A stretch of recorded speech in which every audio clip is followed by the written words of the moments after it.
they've always been there, right?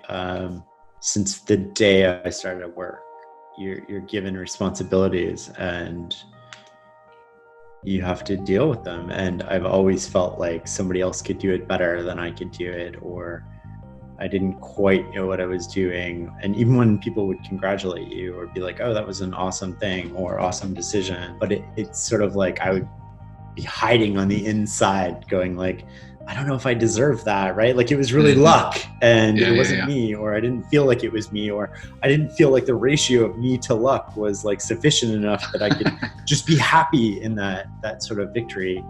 Or when things fail, and they inevitably do if you're doing anything interesting, then, you know, you put that on you, and it naturally stands out. The failures stand out more than the successes because you're paying attention to them more.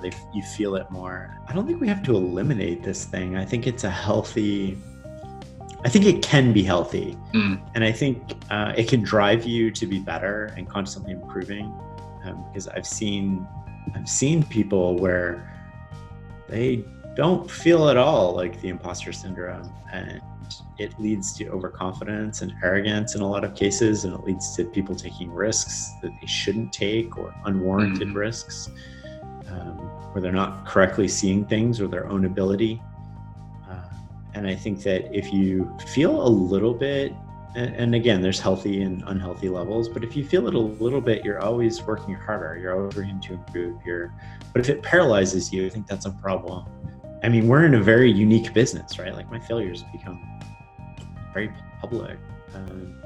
Everybody can see them. We don't write an article right. We get spelling mistakes. Those are minor failures, but they sort of condition you to some of this stuff too, where it's okay to fail and you just learn from it and you move on. But part of that is like, you're getting better, you're learning.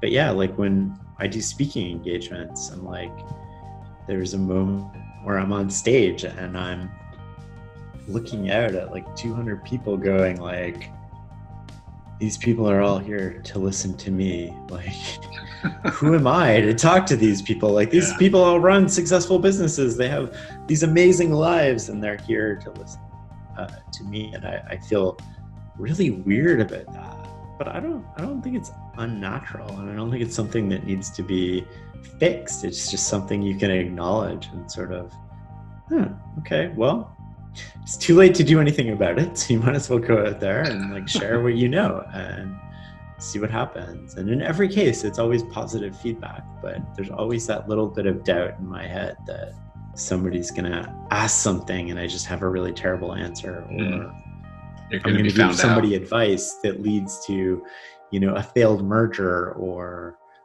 they're gonna listen to me and they're gonna go home and like make a mistake, or they're going to do, and like I would somehow be responsible for that.